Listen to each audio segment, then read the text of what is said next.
Hi, everyone. Welcome back to the Alternatives Podcast. Today, I know I always say we have a special guest, but today we do. We really, really do. We have Kim Henson, and she's going to be speaking on healing after an abortion. And Kim, I just have to say, Kim is a dear friend of mine. She's been part of Alternatives for years. Actually, Kim was the reason I got involved with Alternatives. And she has, not that that's important, but she has a huge heart for women who are in unplanned pregnancies. And speaking on the topic of healing after an abortion, she will be able to give a firsthand experience about this. Somebody that I would, if you, after this podcast, if you don't come up with the words compassionate, loving, kind, you need to re-listen to the podcast because those are just some of the things that Kim emulates, not to mention genuine. So Kim, with that, can you tell us a little bit about yourself? Sure. I have to respond to everything you just said, Tammy. That means a lot to me. I know you and I are really good friends, but that means a lot to me. That makes my day, encourages me so much. So thank you. I love you too. And Hannah, I'm so excited to get to know you as well. So a little about myself. I am married to the most wonderful man in the world, Kirk, and he's my gift from everything in my past that didn't go right. So God gave me him. We have 4 kids. I have 2 boys, 36, 33. I have a daughter that's 21, and I have a son that's 19. And so we're kind of in that empty nesting area, but with COVID, 2 of them are back. So there we go, which is fine too. We have 2. It's a COVID nest. Yes, that's a great word for it. It's a great word for it. 2 grandkids that are absolutely delicious. Love them to death. So I am in a life that's full and happy, settled. So we're really good. We own a business in Escondido that we've for over 40 years, so we're happy with that. Glad to be back on the board at Alternatives. There was a season of time I couldn't because of raising my kids and all the things that come with that, but so glad to be back. I know God put me back in there for this time, so it's good to do that. So yeah, I don't know how much more you want to know, but that's it. We are happy to have you back on the board. I am happy to have you back. So when we were talking about doing this topic, Tammy was like, we have to have Kim. She's the person for this. Can you tell us why this is something that's so important to you? Yes, absolutely. The first thing I think about when I think about what happened, I was just turned 18 and I got pregnant. It was, of course, an unplanned pregnancy.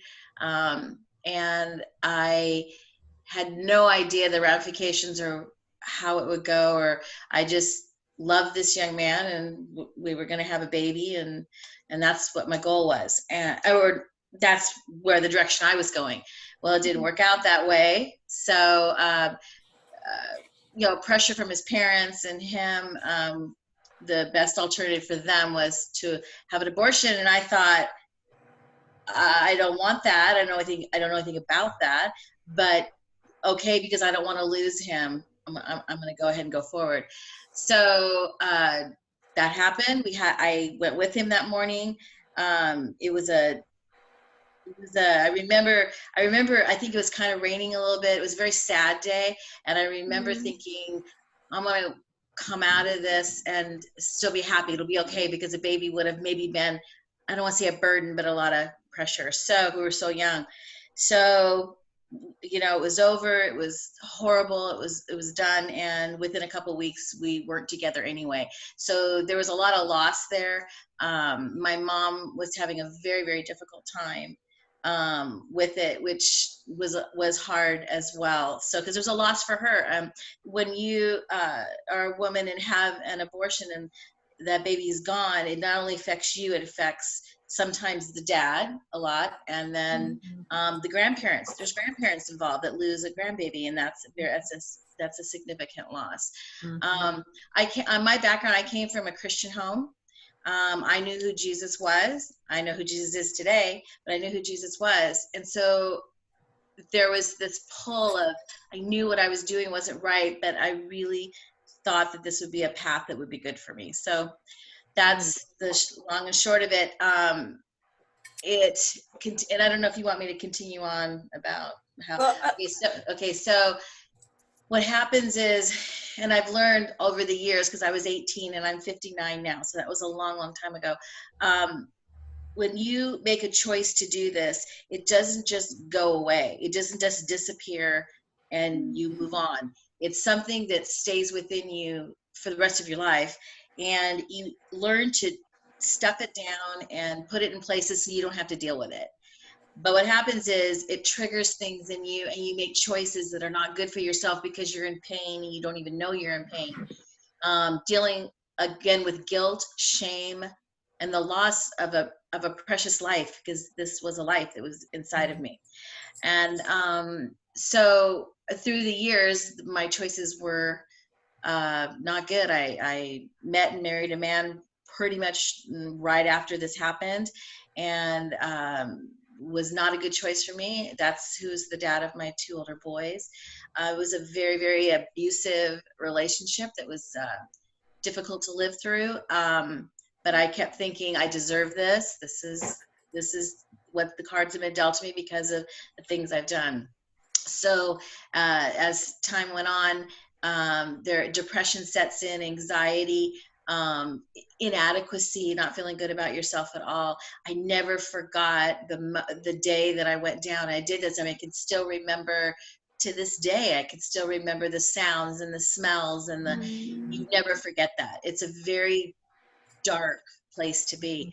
And there's so many things I could have done so this baby could have lived, but I didn't choose that. So therefore you live. So as years went on, a sweet friend of mine, Stacy, who she's also a family member. She served on the board, and she knew the pain and what I was going through. And so she suggested alternatives, because they had a PACE program, which is post-abortion crisis education. And it was a healing. It was a place I could go and talk to somebody. And I'm not going to share my story. I've dealt with it. I'm done. I don't want to do that.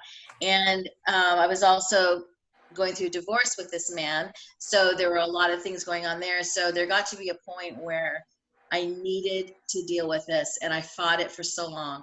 So I went, and from the very moment I went to that class, and I think it was a 12-week class at that time. I went every week, once a week at night. And I remember walking in the door thinking, I've already made my mind up, this is not going to work, but I'm going to do it because she said I needed to do it. And when I left that first meeting, there was something lifted off of me, because I knew that God loved me and he forgave me even on that first night. And I didn't realize I needed that. I didn't realize that I hadn't forgiven myself. And so being in that class and working through the guilt and the shame and everything that comes with it, and really, really grieving the loss. I needed to grieve the loss. I never did that. And I came to know my Heavenly Father in a way that I didn't know before. Sure. And it was such a precious thing. It was, I'm grateful beyond for it, because I don't know where I would be today. I really don't know. And some people might say, oh, you had an abortion, it's not that big a deal. It is a big deal. It sets inside you for the rest of your life. And these women and these girls that have chosen to do that, and then they walk around, they don't understand why there's a hole in their heart, and they don't know what to do with it. They've got to deal with it. And I was so grateful that I was able to be at Alternatives and get the healing I needed. But what transformed in me is this relationship with Jesus that has carried on after all that. And I'm most grateful for that. He's so real to me. And I look back, and I'm telling you, it was a physical feeling of, we're done with this. You are forgiven. There's no more shame. There's no more guilt. I don't carry that at all. My baby's in heaven. I know it's a little boy, and my baby's in heaven. I know I will see him again. And those are the things, when it says trials, there's trials in this life. Well, this is the good that came from that trial. The trial I caused, Jesus didn't cause that, I did. But it's it was such a sweet beginning for me. Later on in life, I was about 30 when I finally said, okay, I need help. And so that's a long time to carry that. So it's a huge time. Okay, so you just kind of laid it all out there for the listeners. So no surprise, anyone who knows Kim. No. And I don't know if that's what you wanted, but there you go. But we got it. No, that's fine. But I just want to kind of unpack and kind of go back and just kind of go through some of the things that I heard. So maybe for clarity sake for our listeners, because I think it's important, because we'd be fooling ourselves to think that there's a listener out there that hasn't battled this very same thing. Right.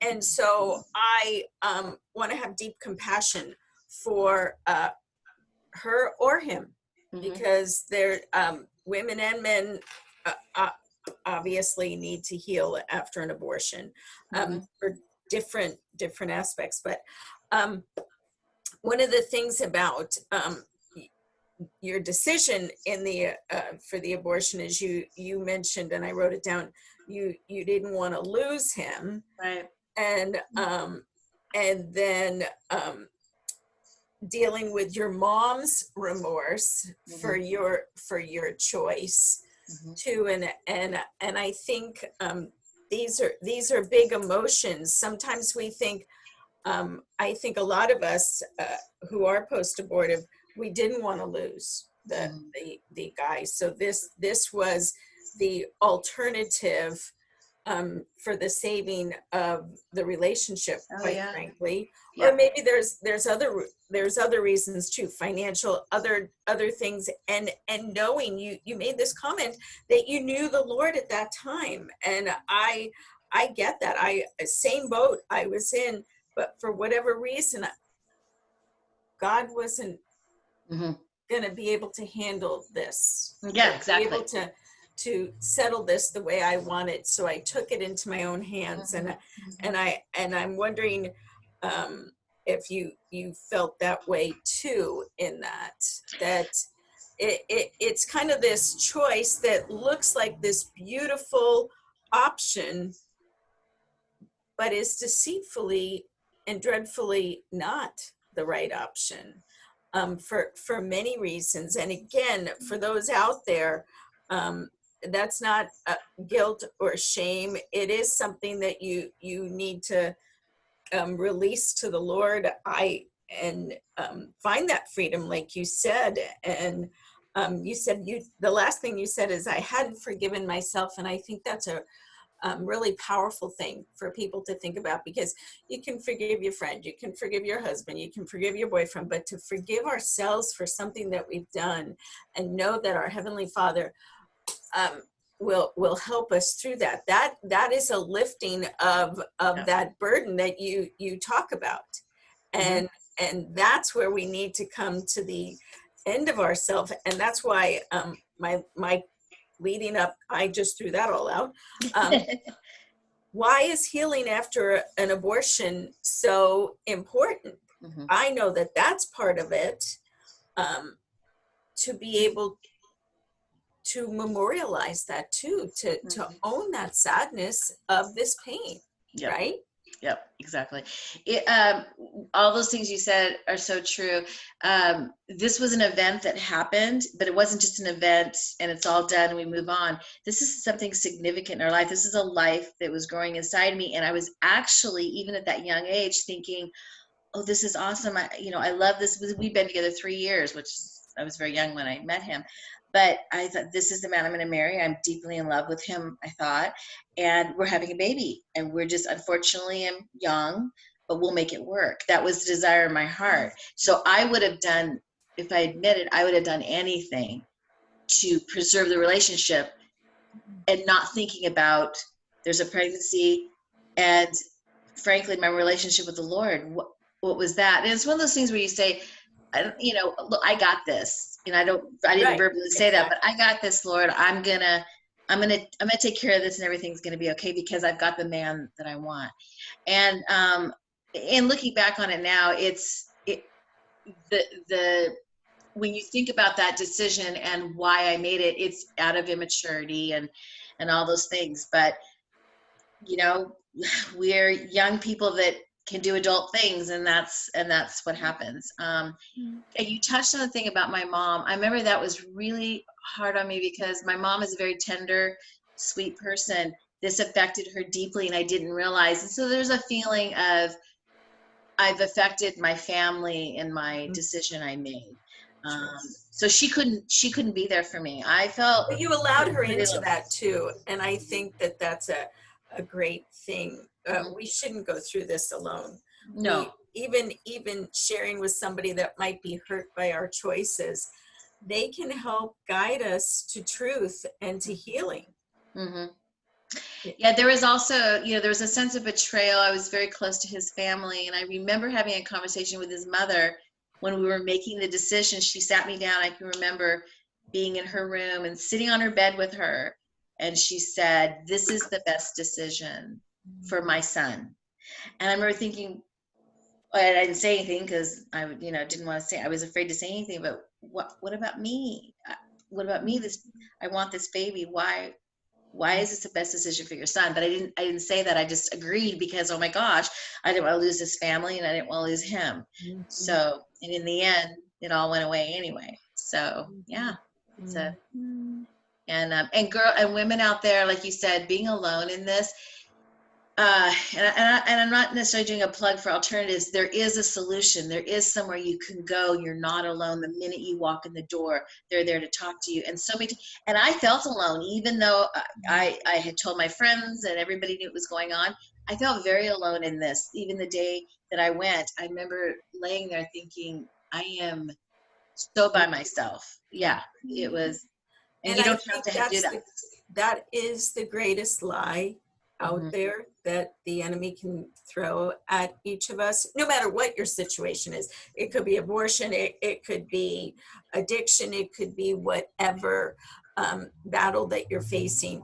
It's you're the worst, you're alone, and you're the only. And for anyone, again, I keep saying this, but anyone out there that might be feeling that, I just ask that you do call us and maybe talk to someone. Many of us have been through this, and that's why we do what we do, because we care so much. Because Kim, would it not, I remember my daughter saying to me, would I have an older brother or sister if you had an alternatives on your college campus? And I remember thinking, yeah, wow, that's very powerful. Down from a 10-year-old coming. Yes. But to have that opportunity, to have that alternative, to just even talk. We are not going to convince anybody of anything. You're going to come in and leave with the same power. Either way, we just might be able to help you or shed some light on something that you might not be seeing on your own, and help extend grace. We get it. So and I truly think that women, especially young girls, come in with, when this happens to them, they think they have no options. They just think this is it. And that was me. I felt I had no option. And I've always said, I wish there'd been an alternatives when I was that young, that I could have been pointed to, because things would have turned out so differently. And again, I want to go back to Tammy, you and I have said this so many times. It doesn't only affect the mother carrying the baby. It affects so much. There's so many, it trickles down, to the family and your own kids. And when I was able to tell my story to my kids, their compassion for me was so sweet. I remember what I told them. They didn't judge. They weren't horrified. They just were. It was a sweet, sweet moment. So they know, and that feels good, because there's no shame anymore. I remember before I got the healing that I needed, I couldn't even say the word abortion. I didn't want to talk about it. I didn't want to think about it. And that was that was really hard for me. But then after I was released from all this, I think you said the word release, all of a sudden I could talk about it without any problem at all. It changed that in me. So I'm grateful for that, because it's such a shameful thing you feel. And I feel so bad for young women walking around in bondage and not knowing how to get rid of this and live a life free of this, you know. Exactly. So, Exactly. One thing that you had mentioned earlier, I can't remember, I think it might have been Tammy, but that idea and that lie that like you're alone in this.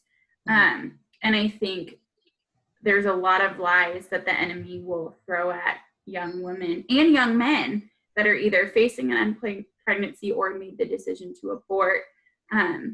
But those are lies, and there's truth. What are some of the truths that like you wish you could have reminded yourself of back then, or even now, still having to kind of know this is a lie, this is truth, this is what God says? Well, that's a good question. Some of the truths. And again, I accepted the Lord when I was 10 years old. And so my relationship with the Lord had grown over time. And I wish I had remembered the truth that my Heavenly Father loves me. There's grace and forgiveness for that. If I could have captured that and understood that, it would have helped so much. I mean, because you're talking from 18 to 30. It's a lot of years of remembering and stuffing down and all of that. So, and the truth of who I am, I mean, I'm God created me. I'm a daughter of the King, and people that aren't Christians maybe might not understand that, but understanding that no matter what, I'm still his child and I'm okay in his eyes. That's a truth that I wish I had kept in my heart and remembered, because I really beat myself up for a very, very long time. So, and I don't know if that answers your question, but. Yeah, totally.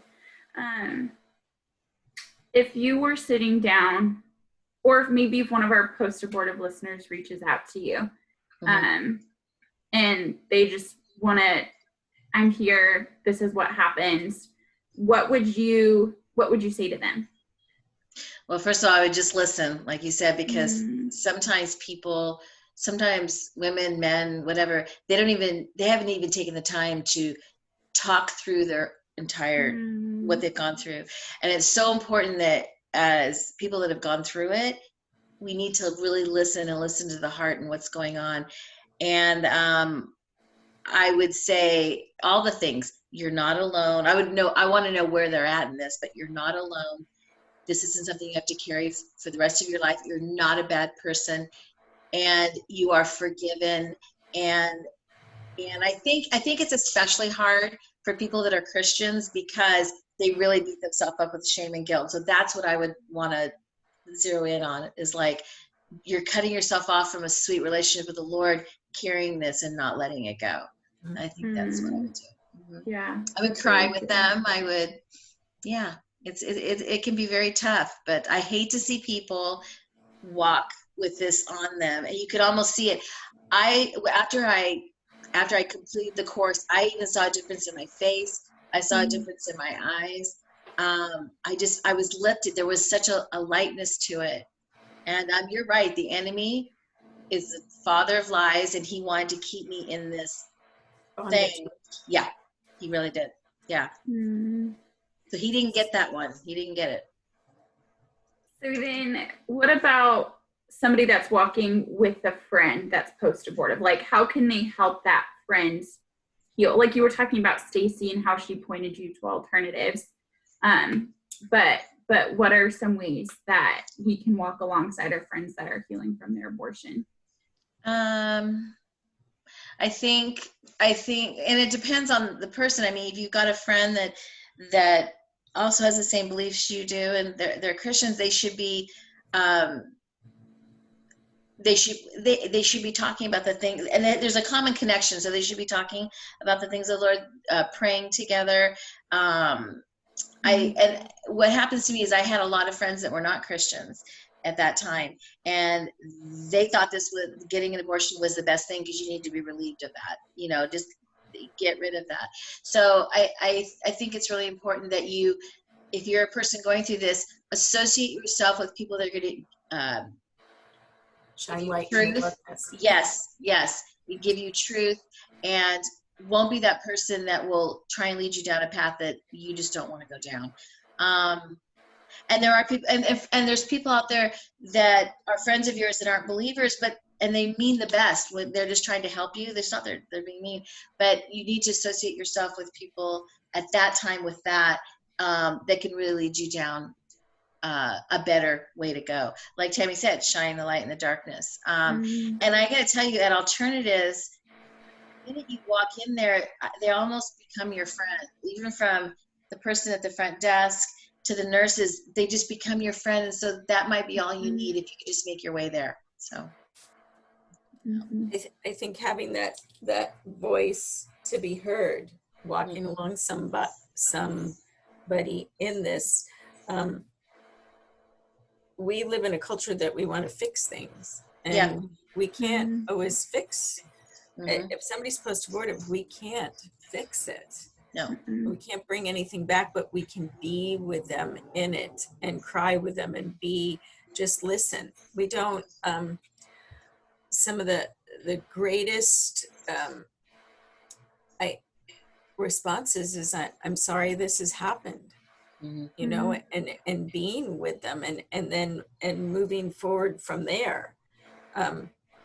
Separate the lies from the truth, and what is truth now, and how can she move forward in the truth now? And talking to someone that's walked through it is so much better. I mean, we all know that it's so much better because they've lived it. They get it. They know, you know, just like when someone has lost somebody, somebody's died, they lost somebody, and you come alongside and you haven't experienced that, you can't say I know exactly how you feel. You're just with them in it. But it's really good in healing when you're talking to someone that's actually walked through it. True. I have to say, and this might sound very strange, I mean, I really, having an abortion was probably the most significant thing that ever happened to me. But what it brought out of the ickiness and all the things that come with it was such a beautiful story and a beautiful picture after. There is healing after this, because I know that I walked out in this. I woke up every day thinking about it, going to sleep thinking about it. There's just this gnawing, and you do everything you can to put it away. Maybe you'll drink, maybe you do drugs, whatever you can do to forget about it, because it's enormous how the guilt you feel.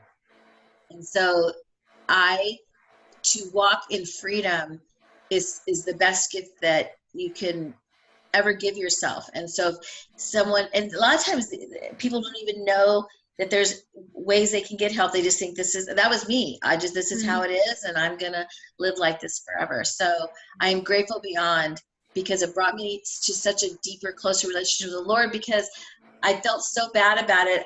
Even though I was going to church and doing all the things, there was just this disconnect, and it was me. It wasn't him. It was me that was disconnecting myself from the Lord because of how I felt. So grateful for that, because that's shattered. That's gone. So, yeah. That's good, Kim. That's good for the listeners to hear and to think, because again, there might be some out there that haven't battled this, but have battled other things. Yeah. Oh, yeah.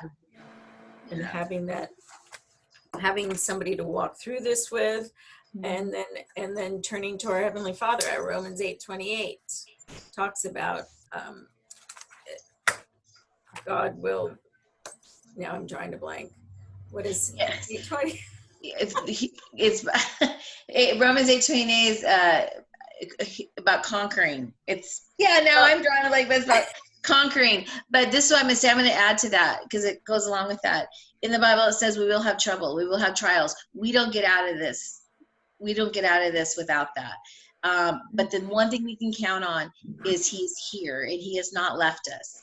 He is our Heavenly Father that goes after the one, leaves the 99 and goes after the one. And so I felt like that one that he recaptured and loved on and took care of, because I was injured. So again, we go through life. We can't think that we're not we're not promised good things all the time, but we are promised that he is there, and that's what we can count on. So, and Romans 8:28, we Yeah. know that in all things God works together for good of those who love him, who have been called according to his purpose. yes, there's So no conquering, is there? I thought that was this is but good. he there, you know, he will work good. There's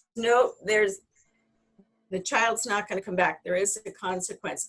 And in that wound, your wounding can now become part of your weapons to fight Yes, your story. the enemy. This is my story, and frankly, it's a good story. Let and the I'm mess excited become to the share. message. Yes, and I'm Yeah. very excited and happy all the time. Really, truly, if somebody was to come up to me or call me after this, and people have, because I've told my story before, I love sharing with them because I want to see people walk out in freedom. I want to see grandmas, grandpas, aunts, and uncles, the dads that have carried this inside of them. I want them to see them know that they don't have to, they can grieve this loss, and it can turn into something so beautiful. It really can. Okay, that's great. Kim is one that will choose joy, even though she's walked through trials, and we just heard one of her trials. Kim, what's a recent challenge that you've overcome or that you're still working through, and how are you doing that other than the one that we spoke about? Yeah, when challenges come, and they do, I have a resource, and that's my relationship with the Lord. But right now, and I know everything's about COVID, this whole thing that's taken place has affected our business. It's affected our kids because they can't go to school. So in the midst of that, I know it's not just me, it's everybody. In the midst of that, what I hang on to, and I really am not trying to Christianize it or, have it be, it's very simple. Having a relationship with the Lord is all we need in the midst of anything going on. So in the midst of this, I just keep going back to my Heavenly Father saying, Lord, I'm here another day. I'm on my knees. What do you have? What do you have for us? Because again, these are trials that we're going through right now, but I know you're in the midst of them, and I know you will never leave me. You will never leave my family. You will never leave my husband. And whatever happens, I'm okay. Now, that sounds really great. People can say that. It's really awesome. But when you really take that in and can walk that out every day, it makes the hard stuff not so hard. So if you're asking what trial right now, that would be it. The unknown. What's going to happen? What's happening? The unknown. And I have my days of being a little fearful and fretful, but the Lord reminds me, remember what I've told you. Faithfulness. I'm here with you. And I think that's the most significant thing, because Jesus in our lives is not Santa Claus. He's not, making everything better. Yeah, he's not. It's more about he's our Heavenly Father, and he's with us, and he never leaves us. And so it's as simple as that. And until I go to heaven, we are going to walk through these fires. It's just what it is until we go to heaven. And that's the simplicity of it. So yeah. So much truth, so important to remember, and I'm so grateful that you shared that, because that's something that I think a lot of us can relate to right now. So, yeah, and I think people think they want some concrete. No, I want to know exactly when you're going through something. You just might not know, and so what can you do? We have a choice. We either sit in it and be upset, or we walk in freedom, going, "Okay, this sucks. I hate this, but I know my Heavenly Father is on all sides of me." So that's the truth. That's the real of it. So. And he redeems it, because even in those situations where you're like, this is terrible, I hate this, I don't want to be here, like we can look and say, okay, 2 years from now, I'm excited to look back and see what the Lord did through that entire period. See his hand on it. Yeah. And if we cannot forget, I think that's another thing. I was doing my devotion this morning. If we cannot forget what he has done for us, I read that and I started thinking, I could list 1,000 million things that God has done good in my life. And that is what I have to look at. And sometimes when we're going through something, it seems so big. And it is. It can be overwhelming. But let's try and focus on, look what he has done. And he's redeemed. You said the word. He's redeemed this choice I made when I was 18 years old. Sure. And he's made it for good. Made it for good. So, yeah. And what we're going through is not forever. That's another Right. lie I think that we believe from the enemy, that how it is right now, this is what you got, babe. This is all it's going to be. Yeah. And that is such a lie. Yes. And that great word, Hannah, great word. Redeemed. Write that on the wall here. Yeah, it needs to be. That's true. Yeah. Yeah, this is not eternity. This is just not it. And it's temporal. This is so temporal. And what we have to look forward to is bigger and better. So, yeah. Yeah. Yeah. Something we have to look forward to. How can our listeners connect with you? That's something to look forward to. Oh yeah. I hope I get lots of calls. I hope I get lots great coffee date. Yes. And really, I just want to say, truly, I know there were a lot of words said today, and it can be overwhelming. I just want to speak to anybody right now that is pregnant and trying to make a decision, had an abortion, no matter if it was many years ago or a couple weeks ago, and needs to talk to somebody. Number one, alternatives is the place to go. I'm telling you, beyond a shadow of a doubt, there is so much truth and understanding there the minute you walk in the door. God-fearing, God-loving people. Number two, you can call me. I am an open book. There's nothing I won't share. And I would love to hear your heart, because that's what it's all about. So, yeah. And so how they can get a hold of me. Do you want me to say my email address or? Yeah. Okay. And I know we talked about Instagram or Facebook before, but I think I'll just do that because that's perfect. Okay, so it's Kim Marie, Kim, and then Marie Henson, Henson. So it's Kim Marie Henson @gmail.com. I am going to give my phone number because I don't mind. Should I do that? Should I not do that? If you want to, totally. Okay. My phone number is 760-801-9836. And I am open to talk, whatever you need, whatever. We all need each other. And when we have things that go on in our lives that we've come through, the beautiful thing is being able to help others go through it. I've learned so many things from other people that have gone through stuff. So, yeah. And you have I think you just have such a great perspective being on this side and just seeing the Lord in the midst of all of it. And it's so evident as you're talking through this whole time where your foundation is. Thank you. And yes, all of the hard, the messy, the yucky, that all happens. And it happens. But that's not where your identity is. And it's so evident to see where your identity lies. Yeah. Exactly. So I thank you for coming on and just for your transparency and all of the things that Tammy said. Like, yes, you could so see all of that through your faith. Hannah, thank you so much. I'm glad you could see that. I appreciate that. Like I said, I'm walking on air right now. I can do anything but the things you guys said. So thank you. Yeah. And for our listeners, thank you for tuning in today. I would really just encourage you to think about someone you can share this with, who's somebody in your life that maybe either has had an abortion or maybe just would be challenged by this. I know it's not something that we talk about a whole lot in our culture, but it's something that we so need to be talking about. Absolutely. So many walk around with this burden when it's not their burden to carry. The Lord wants to take that. So who would you be able to share this with? I think that could be a huge blessing to somebody. And we are on social media. So if you want to connect with us on Instagram, we are at Alternatives MC. And then Facebook, we are just Alternatives Medical Clinic. Talk to you all soon. Bye-bye.